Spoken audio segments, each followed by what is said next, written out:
91문,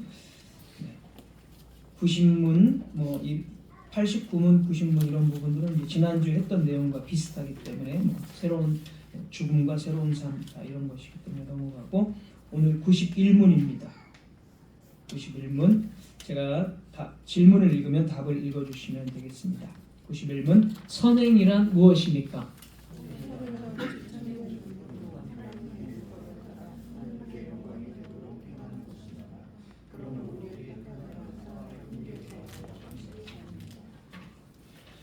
네, 91문은 이제 선행이라는 말씀입니다. 선행.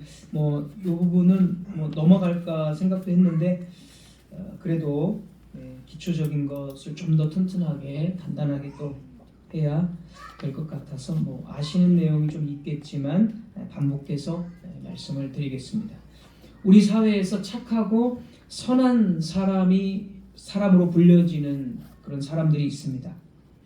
정의를 위해서 자신을 희생하는 사람들도 있습니다. 나라를 구한 이순신 장군, 매우 의롭고, 요즘 정치인들을 보면 참으로 정말 정치에 있어서는 탁월하고 아주 위대한 사람, 선한 사람으로 보입니다. 인도 독립의 아버지라고 불리는 간디, 비폭력 독립운동을 했기 때문에 매우 선한 사람으로 역사는 평가하고 있습니다. 그러나 성경은 선한 사람도 그리고 의인도 단 한 사람도 없다고 말합니다. 여기서 선한 사람, 의인은 다 같은 뜻입니다. 동의어입니다. 첫 번째도 말씀을 드렸듯이 우리 로마서 말씀도 그렇고, 로마서 3장에서 바울이 인용한 시편 14편 3절, 다 치우쳐 함께 더러운 자가 되고 선을 행하는 자가 없으니 하나도 없도다. 바울이 이 구절을 인용했는데요. 그리고 전도서 7장 20절, 선을 행하고 전혀 죄를 범하지 아니하는 의인은 세상에 없기 때문이로다. 선한 자, 의인은 세상에 없다라고 역시 말하고 있습니다. 사람들이 보기에는 분명히 선해 보이는데 왜 성경은 의인, 선한 사람이 한 명도 없다고 말하는가? 이것이 의문입니다. 그래서 이 선의 기준이 이제 다르기 때문에 그렇습니다. 성경에서 말하는 이 선은 인간 사회에서 인정되는 선이 아니라 하나님이 인정하시는 선을 뜻합니다. 그러니까 인간 사회에서 아무리 착하고 선하고 그렇게 보이는 사람이 있을지라도 하나님이 인정하시는 선이 아니기 때문에 선한 자, 의인이 아니라는 것이죠. 그러면 왜 하나님께서는 인간 사회에서 착한 일을 하는 그 사람을 인정하지 않을까? 이것을 예전에 한 3가지 이유로 말씀을 드렸는데 좀 오래됐고, 그래서 다시 한번 말씀을 좀 드리겠습니다. 왜 인간 사회에서 행해지는 선을 하나님의 입장에서는 인정이 되지 않는가? 첫 번째, 부패한 본성에서 나오는 착한 일은 선이 아닙니다. 우물물이 오염됐다고 한번 가정해 보겠습니다. 우물물이 오염됐습니다. 그래서 마실 수가 없습니다. 그런데 그 오염된 그 우물물을 어떤 사람이 마셨습니다. 짐승이든 사람이 마셨습니다. 그러면 이미 이 오염이 그 병원균에 의해서 오염됐기 때문에 그 보이기에는 굉장히 깨끗해 보이고 그 바닥이 훤히 다 드러나 보이는 깨끗한 물 같을지라도 이미 오염되어 있기 때문에 그 물을 마시는 짐승이나 사람은 그 균에 이제 전염이 되는 거죠. 그래서 이와 같은 원리로 인간은 총체적으로 부패했기 때문에 부패한 그 본성 속에서 착해 보이는 선함이 나올지라도 그거는 깨끗한, 정말 하나님이 보시기에 깨끗한 선함이 아니라 오염된, 그러니까 더러운 선행에 불과하다는 것이죠. 인간의 눈에는 그게 진리를 모르기 때문에 인간의 눈에는 굉장히 착한 일이다 이렇게 보여지지만, 하나님은 완전히 거룩하시고 완전히 의로우신 하나님의 입장에서는 그건 절대로 그것은 선할 수가 없다는 것입니다. 아무리 깨끗한 척 선을 행해도 이미 오염이 묻어나오는 선입니다. 두 번째, 왜 하나님이 인정하는 선이 될 수 없느냐? 두 번째, 사람이 이 착한 일을 하는데 무엇 때문에 하게 되냐면 체면 때문에, 체면이라는 것, 그리고 남들이 보는 눈 때문에, 그리고 그런 것이 아니더라도 자신이 칭찬받고 싶기 때문에, 인정받고 싶기 때문에, 그러니까 이름을 드러내기 위해서. 그렇지 않은 사람이 있을까요? 거의 95% 이상은 다 하나 걸릴 겁니다. 여기 체면, 남들이 보는 눈, 자신이 칭찬받고 싶은 마음, 이름을 드러내고 싶은 마음, 여기에 95% 이상은 다 이 범주에 해당이 될 것입니다. 이런 범주가 아니더라도, 나는 그런 게 아니다 라고 생각을 할지라도, 자, 어떤 사람이 선한 일을 했어요. 그런데 선한 일을 했는데 아무도 안 알아줘요. 그럼 어떤 마음이 들까요? 자동적으로 누가 좀 알아줬으면 좋겠는데, 누가 칭찬 한마디라도 좀 해줬으면 좋겠는데, 이런 마음이 안 들 수가 없습니다. 그러니까 이건 오염된 선입니다. 이런 불순물들이 계속 덕지덕지 붙어 있기 때문에 하나님은, 완전히 거룩하신 하나님은 이런 인간의 내면을 다 감찰하시고 보기 때문에, 아무리 나는 그냥 칭찬 안 들어도 돼, 내 이름 안 드러나도 돼, 그런 마음으로 선을 행했더라도 아무도 실제적으로 그거를 안 알아주면 마음속으로는 그래도 한 명쯤은 알아봐줘야 되는 거 아니야? 이런 마음이 든다는 거예요. 그렇게 안 드는 사람이 거의 없다고 봐야 되겠죠. 예를 들어서 돈이 많아가지고 한 10억을 딱 헌금했어요. 건축 헌금으로. 교회가 굉장히 어렵고 돈이 정말 절대적으로 필요해요. 근데 10억을 딱 했어요. 남몰래. 그러면 아무도 안 알아봐 주기를 원했지만 이미 딱 10억을 하면 처음에는 그런 마음이 들지 몰라도 그래도 목사님은 좀 알아봐 줘야 되는 거 아니야? 이런 마음이 든다는 거죠. 그러니까 이런 오염된 이 불순한 의도가 들어가기 때문에, 불순한 마음이 들어가기 때문에 오염된 선이다라는 것입니다. 그래서 오염된 거는 하나님 앞에 인정이 되지 않습니다. 세 번째, 첫 번째와 두 번째의 범주가 아니라 정말 나는 안 알아줘도 되고 체면 때문에 하는 것도 아니고 내 이름 드러내려고 하는 것도 아니다. 진짜 다 필요 없이 정말 사랑하는 마음으로 나는 선을 행하는 것이다. 이런 사람이 없는데 있다고 가정하겠습니다. 지구상에 진짜 한 10사람 있다고, 아무것도 필요 없이 진짜 그 사람을 사랑하는 마음으로 나는 선을 행하는 것이다. 이런 사람이 없겠지만 그래도 10명만 딱 있다고 가정해 보겠습니다. 이것도 그런데 하나님은 선으로 인정하지 않습니다. 왜 하나님은 이런 것조차도 선으로 인정하지 않을까요? 이것은 자기 만족, 자아 실현의 한 방편이기 때문입니다. 그러니까 이 사람은 이렇게 하는 것이 자아 실현의 한 방편이에요. 그러니까 자아 실현이라는 것은 뭐냐면 결국 자기 사랑의 한 표현일 뿐입니다. 이제 교리 문답을 통해서 참된 선행이 무엇인지를 보면 더 확실하게 제가 이제 뒤에서 말씀드리겠지만, 자기에게 맞춰져 있는 것, 아무리 좋은 의도, 나는 사랑하는 마음으로 이 사람을 도와주고 이 사람을 치료해 준 거야. 그게 굉장히 겉으로는 좋아 보이지만 결국 이렇게 함으로써 자아의 실현, 자기의 만족이 되기 때문에 그런 것은 선행이 아닙니다. 미리 한번 말씀드리자면, 선행이라는 것은 아까 첫 번째도 말씀드렸어요. 오직 하나님의 영광이 목적이 되어야 되지, 자기를 향한 선행은 전혀 하나님 앞에는 더러운 선행에 불과합니다. 오늘 교리문답을 보십시오. 너무나도 정확하게 선행의 그 전제를 3가지 정도로 정확하게 이야기합니다. 아주 사실 쉽습니다. 첫 번째 보면, 우리 교리문답을 보시면, 오직 참된 믿음으로, 선행의 첫 번째 전제, 믿음. 두 번째, 하나님의 율법을 따라. 과정이 율법을 따라야 돼요. 하나님이 주신 계명에 따라서 선행을 해야 됩니다. 마지막 세 번째, 하나님께 영광이 되도록. 딱 3가지. 이 세 가지의 전제가 사실 하나님 선행의 모든 것을 다 포함하고 있습니다. 그래서 이 3가지만 교리 문답의 순서대로 제가 참된 선행에 대해서 이 3가지로 말씀을 지금부터 이제 드리겠습니다.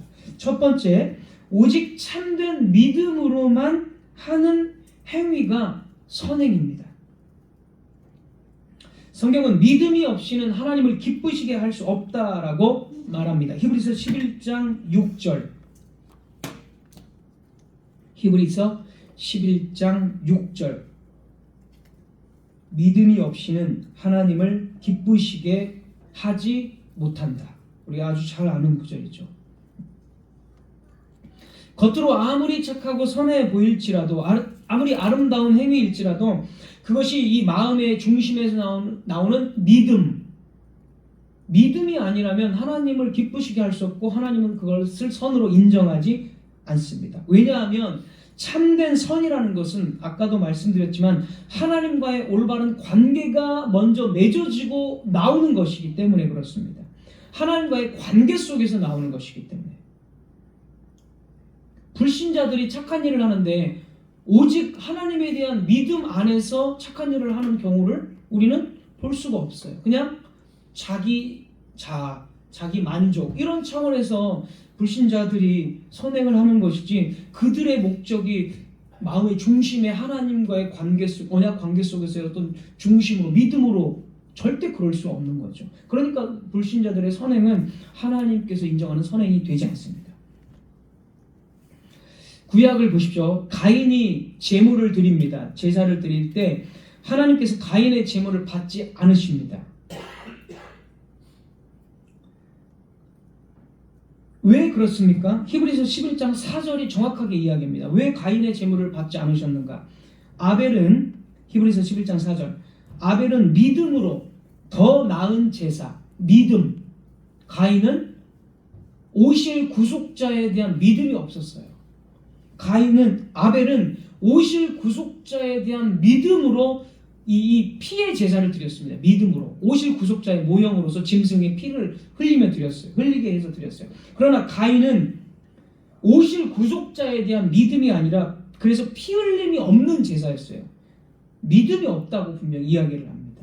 믿음이 없는 이 헌신은 그냥 종교 행위에 불과하지 하나님께서는 진실한 믿음, 하나님과의 진실한 관계 속에서 나오는 그 중심이 아니면 그것을 미워한다. 이렇게 가인의 제사처럼 미워한다라고 말씀을 하십니다. 1세기 역시 마찬가지겠죠. 예수님 시대에 바리새인들 철저하게 율법을 지켰습니다. 구제, 그러니까 자기식대로 율법을 지킨 거죠. 율법의 본질은 안 지키고 구제도 하고 금식도 했고 일주일에 2번 금식하고 하루에 3번 기도하는 게 그들의 율법이었어요. 그들의 율법. 그래서 그걸 항상 했습니다. 11조도 항상 했고 이것이 의로움의 표본이었고 종교적으로 이 모범이 되는 행위였습니다.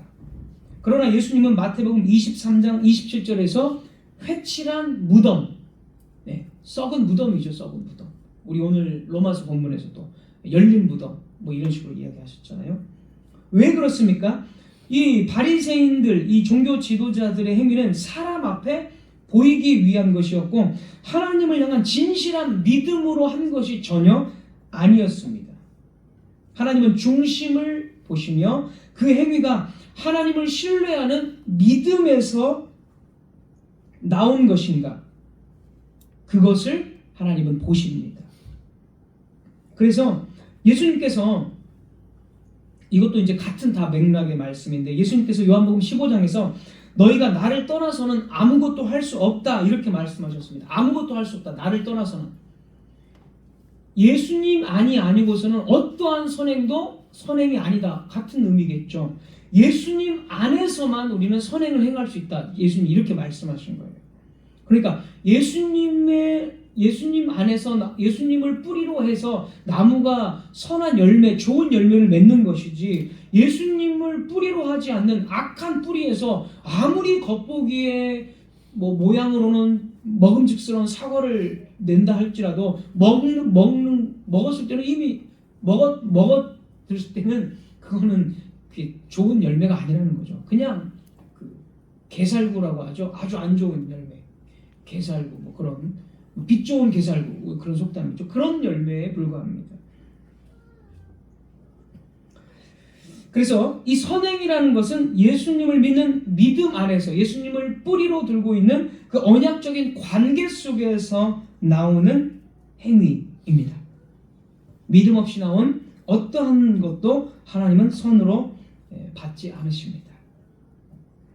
자, 이런 차원에서 오늘날 한국 교회를 보면 수많은 이 교인들의 수많은 선행들이 있는데 이런 선행들이 과연 예수 그리스도 안에서 그 믿음의 뿌리에서 나오는 선행인가 우리는 좀 이렇게 좀 구별을 해볼 수가 있습니다. 교회에서 직분을 맡고 봉사를 하면서도 그것이 진실한 믿음, 복음을 바르게 이해하고 그리고 진실한 믿음에서 비롯된 건지 아니면 직분자라는 그 체면 때문에 한 건지 사람들에게 칭찬 듣기 위해서 하는 건지. 그래서 헌금 같은 것도 이거 다 기록하잖아요. 그 이름을. 그게 웃긴 거예요, 사실은. 헌금을 하는 것도 이름을 이제 복음주의 교회에서는 보통은 뭐 헌금 누가 있는지 다 이름을 기록합니다. 이게 하나님 앞에 헌금을 드린 거고 한 건데 굳이 왜 주보에 그 이름을 내 가지고 내가 이렇게 헌금했다는 거를 온 교인이 다 알도록 합니까? 그럴 필요가 전혀 없는 거죠. 그래서 이 교인들이 하는 행위 중에 자기 이름을 내기 위해서 또는 자기 만족, 어떤 자존감을 위해서 한 행위였는지를 잘 이렇게 점검을 해야 합니다.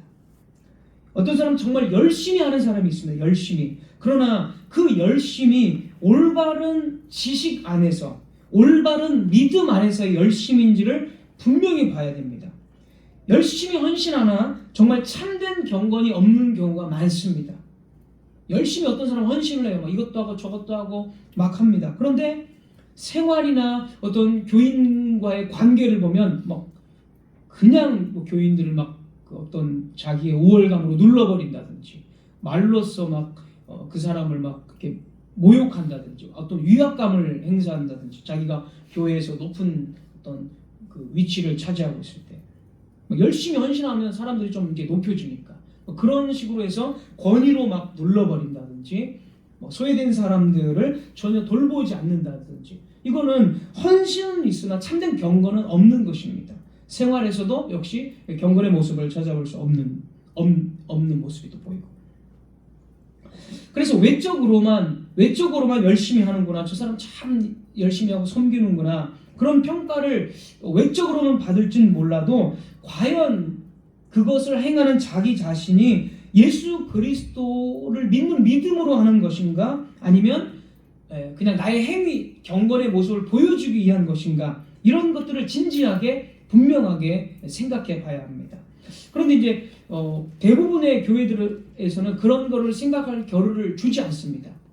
복음 자체가 거의 왜곡되어 있기 때문에 그렇게 진지하게 복음 앞에 사람들을 세우지 않아요. 네. 왜냐하면 교회에서도 보십시오. 교회가 주보에 헌금 낸 명단을 내는 이유도 무엇입니까? 생각하지 말라는 거죠. 외적으로 나와 있으면 된다는 거지. 교회가 자체가 그렇잖아요.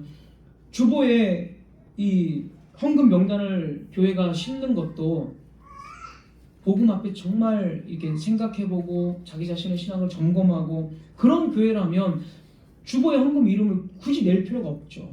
근데 교회는 그런 헌금을 이렇게 주보에 이렇게 다 싣습니다. 이름들을. 그 말은 외적으로 보여지는 게 효과가 있으니까 그런 걸 추구하기 때문에 그렇게 하는 거죠. 그렇게 보여지게 하면 사람들은 내 이름도 좀 한번 내봤으면 좋겠다 교회에. 그러면은 믿음이 없어도 내 이름을 주보에 한번 좀 냈으면 좋겠다 하고 이제 헌금을 더 하는 거죠. 그러니까 이게 벌써 악순환이 되는 겁니다. 더 생각하지 못하도록 그냥 외적인 모습만 보여지고 광고해서 그것을 더 사람들이 참여하도록 이렇게 악순환이 되는 것입니다. 이렇게 외적인 경건, 외적인 자기 행위를 내세우는 교회 그리고 그렇게 내세우는 사람은 결국 그것 때문에 결국엔 시험을 당하고 교회를 떠나는 경우는 우리는 많이 봤을 것입니다. 그러니까 내가 이만큼 했는데 목사님이 안 알아줘. 그리고 서운한 마음이 들어. 그러면서 이제 목사님에 대해서 하나하나 단점만 보이기 시작하는 거예요. 설교도 안 들리고. 그럼 어때요? 서운한 마음이 드니까 내가 이만큼 헌신하고 이 교회가 누구 때문에 성장했는데 하면서 자기를 안 알아주면 이제 떠나는 거죠. 떠나고 자기를 안 알아주면 그냥 옆에 있는 성도들하고 괜히 다투고 안 알아주니까 서운하니까 그런 경우 우리가 얼마나 많이 봤습니까? 그러니까 자기 의를 내세우면 결국에는 그것이 갈등으로 번질 수밖에 없고 결국에는 그렇게 하다가 분란을 일으키고 다른 교회로 가버린다는 거죠. 그런 경우를 우리가 얼마나 많이 봤습니까?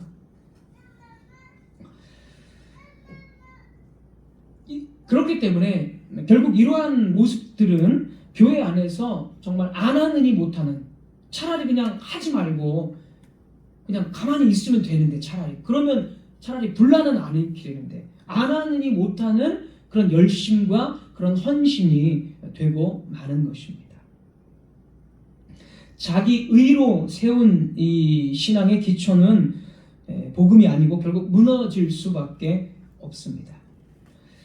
참된 선행은 참된 믿음에서만 나옵니다. 우리의 선행이 예수 그리스도 안에서 나오는 것이 아니라면 아무리 교회를 위한 일일지라도 그것은 갈등을 일으킬 수 있고 결국에는 자신의 공로를 주장하다가 실망하고 분노하고 공동체를 깨뜨리는, 상처를 주는 그런 악한 열매로 나타날 수밖에 없습니다. 그러므로 우리가 예배 가운데 또는 교회 가운데 또는 교회 밖에서라도 하는 그 모든 선행의 본질이 과연 예수 그리스도를 믿는 믿음으로 하는 것인가 아니면 다른 이유인가를 분명하게 점검해야 합니다. 믿음이 아니고서는 하나님께서는 그것을 받지 않으십니다.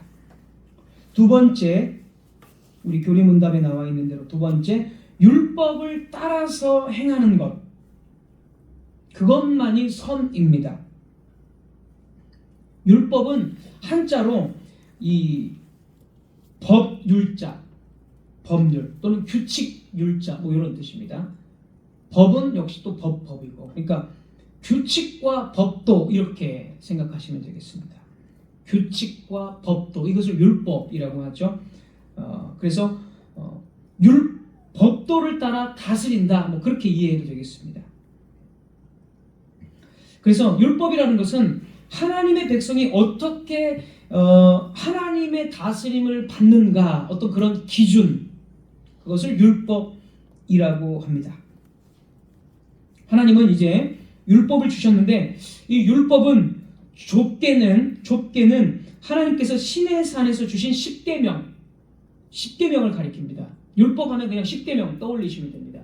율법의 가장 대표적인 것 10계명이 우리가 살아가는 생활의 규칙이죠. 그리고 더 넓게는 모세오경, 처음 성경 5권, 모세가 기록한 창출내 민신, 신명기까지 이 5권을 율법이라고 합니다. 그리고 이제 더 넓게는 구약 성경 전체, 그것을 율법 이렇게 하고요. 그리고 이제 마지막으로 더 나아가면 구약과 신약 전체, 이걸 다 율법, 계명 이렇게 말합니다. 그렇게 정리를 하면 되겠습니다. 자, 율법은 단순한 도덕적인 규범이 아니라 하나님께서 자신의 뜻과 성품을 계시하신 말씀입니다. 율법에는 뭐가 있어요? 하나님의 뜻과 그 성품이 율법 안에 딱 계시되어 있어요.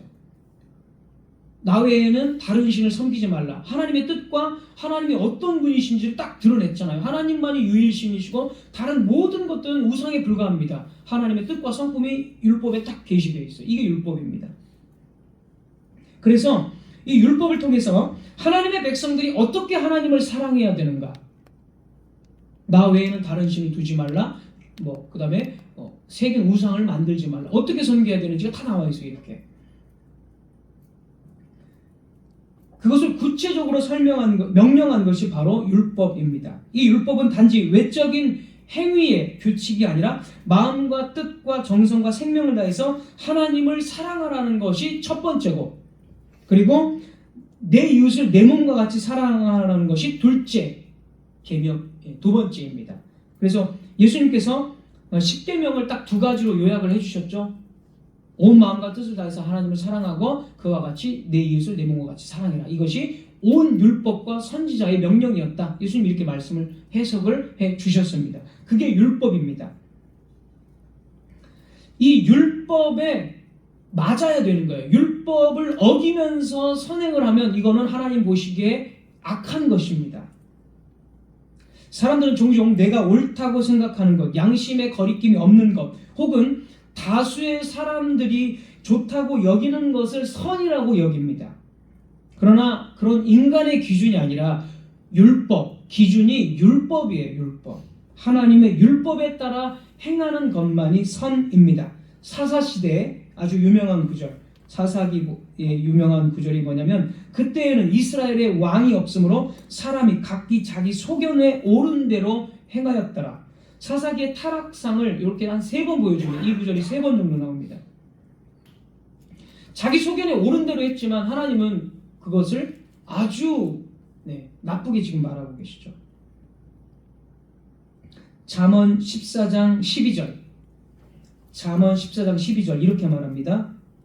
어떤 길은 사람의 보기에 바르나, 어떤 길은 사람이 보기에 바르나 필경은 사망의 길이다. 사람 보기에는 이렇게 바른 것 같지만 하나님 보시기에는 사망의 길이 될 수 있습니다. 그래서 율법을 하나님께서 계시하신 이 성경에 따라서, 율법에 따라서 선행을 해야 합니다. 오늘날 어떤 사람은 동성애자들의 인권이 중요하다는 거예요. 사람이니까 당연히 인권이 중요하죠. 그래서 이 어떤 사람들은 동성애자들의 인권을 위해서 전생애를 바치고 동성애 차별 철폐 운동을 앞장서서 합니다. 그리고 그들을 향해서 헌신적인 사랑을 베풉니다. 많은 사람들은 그런 사람들의 행위를 가리켜서 정말 아름다운 헌신적인 사랑이다, 정말 인권적인 사람이다라고 칭송하지만 율법을 따라 딱 보면 어떻게 되죠? 하나님의 창조 질서를 무시하고 성경이 명백히 죄라고 하는 것을 두둔하고 옹호하는 잘못된 사람이죠. 선이 아닙니다. 절대로. 그들의 행위는 오히려 악한 것입니다. 또 어떤 교회와 선교 단체들은 복음을 전하는 데는 힘쓰지 않고 오직 가난한 자들만을 위해서 막 헌신합니다. 가난한 자들을 위해서 막 베풀고 해요. 어떤 교회들은 그런 것에 치중하는 교회 있어요. 근데 복음은 전하잖아요. 복음은 다 사회복음. 이 자유주의적인 건데, 사회복음도 물론 나중에 말씀드리지만, 가난한 자를 더 돕고 억눌린 자를, 그러니까 억눌린 자들을 자유롭게 해주고, 이런 게 더 중요하다는 거예요. 그들의 그 교회의 활동은 사회적으로는 존경받고 박수를 받습니다. 다 박수 쳐줘요. 그러나 교회의 첫 번째 임무는, 사명은 가난한 자를 보살피는 게 아니라 복음을 전하는 것이 첫 번째 우선이고, 가난한 자를 보살피는 것도 교회 안에 가난한 자를 보살피는 게 먼저지, 밖에 있는 가난한 자를 보살피는 거는 국가가 먼저 하는 거예요. 국가가 복지제도를 잘 마련해서 그게 국가의 임무지, 교회의 먼저 첫 번째 임무는 아닙니다. 교회의 첫 번째 임무는 복음, 오직 참된 복음, 그리고 구제하는 것도 먼저 교회 안에 가난한 자를 구제하는 거고, 그리고 이제 여력이 있으면 이제 외부 사람들도 교회가 구제할 수 있죠. 좋은 일입니다. 물론 좋은 일이에요. 그러나 가장 중요한 사명은 거들떠보지도 않고 밖에 있는 가난한 자들만 구제하는 그런 교회, 과연 하나님이 좋아하실까요? 절대로 그것은 하나님이 인정하는 선이 아닙니다. 그것은 방향을 잃은 인간 중심의 활동에 불과합니다.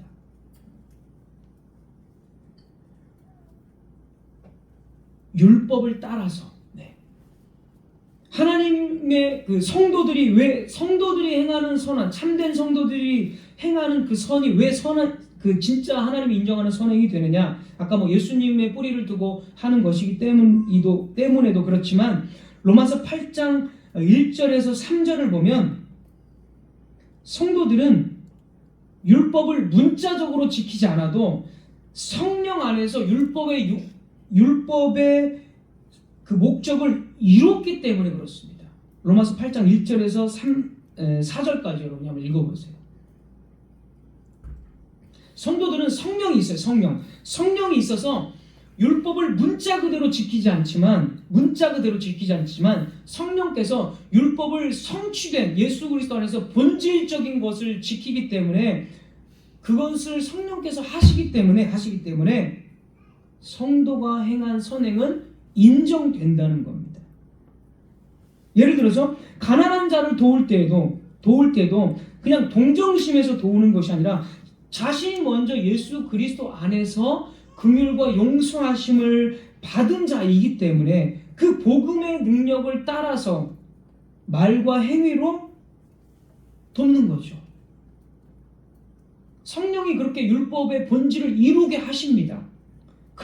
그래서 성도가 행하는 착한 말과 착한 행동은 그래서 하나님이 받으시는 거예요. 성령 안에서, 예수 안에서 하는 거기 때문에. 직장이나 일상생활 속에서도 왜 우리가 진실하게 하고 왜 거룩함을 유지하려고 합니까? 성령께서 이 마음에 율법의 본질을 심어놨기 때문에 그렇게 하는 거죠. 그래서 심어놓은 그것을 순종하는 마음으로 그렇게 하는 겁니다. 교회 안에서도 마찬가지죠. 성령께서 율법의 본질을 이 마음속에 새겨놓으셨어요.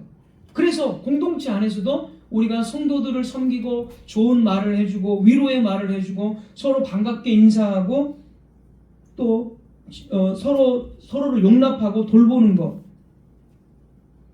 이게 이 율법을 이 안에 성령께서 새겨놓으셨기 때문에 율법을 따라서 하는 겁니다. 율법을 따라서 성도들이 하는 거예요.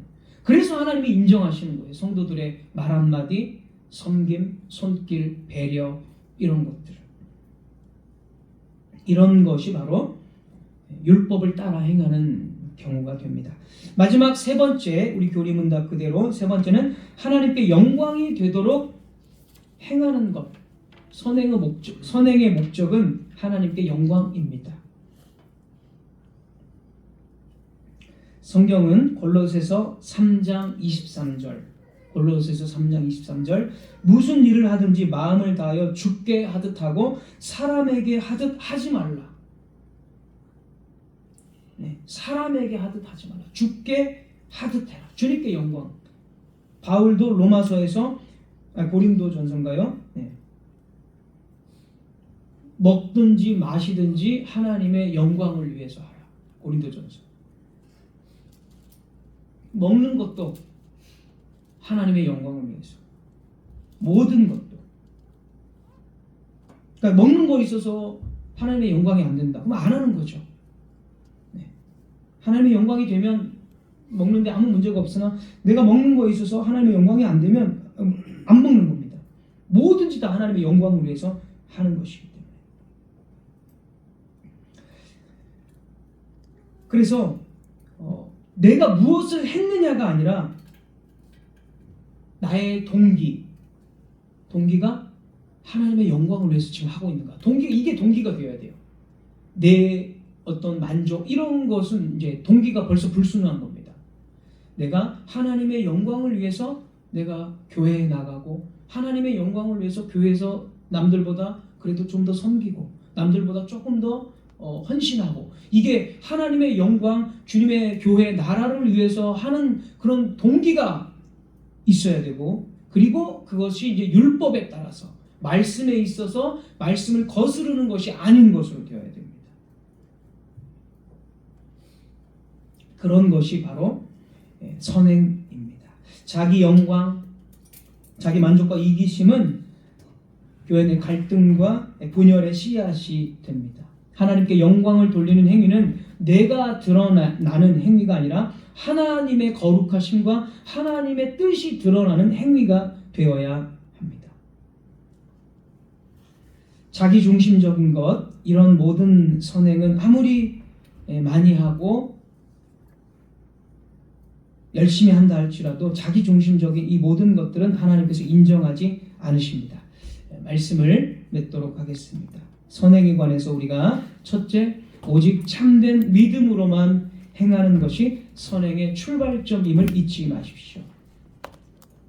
믿음 없이 하는 선행은 겉모습에 불과하며 결국 자기 자신을 속이는 일이 될 뿐입니다. 둘째, 하나님의 율법에 합당하지 않는 행위는 그 무엇도 하나님 앞에 선함으로 인정받지 못합니다. 인간의 기준, 인간의 감정으로 선을 정의하는 순간 우리는 진정한 선에서 멀어지고 하나님의 뜻과 상관없는 길로 들어설 뿐입니다.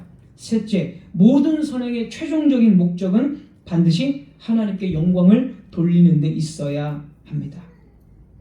나를 위한 자랑, 내 욕구를 채우기 위한 수단이라면 그것은 자기 자신을 섬기는 우상 숭배에 불과합니다. 이 세 가지 기준을 벗어난 선행은 교회 안의 분열과 경쟁, 자기 의를 심화시키는 독이 되며 결국 공동체와 자기 자신의 신앙도 전혀 도움이 되지 않습니다. 지금 이 순간 저와 여러분이 행하는 그 선행을 이 기준에 따라 잘 점검하시기를 바랍니다. 외식하는 바리새인이 되지 말고 하나님 앞에서 진실된 믿음과 순종과 영광 돌림으로 나아가시기를 바랍니다. 선이란 우리가 정의하는 것이 아니라 하나님께서 말씀하신 그대로를 따르는 것입니다. 성령은 우리로 하여금 율법을 따라 살게 하시고 복음은 우리의 선행이 자기 자랑이 아닌 은혜의 증거가 되게 합니다. 그러므로 어떤 선행도 하나님께 영광이 되지 않는다면 그것은 참된 선이 아닙니다. 그분의 말씀에서 시작되고 복음 안에서 자라며 영광으로 끝을 맺는 것, 그것이 바로 선행입니다. 기도하겠습니다.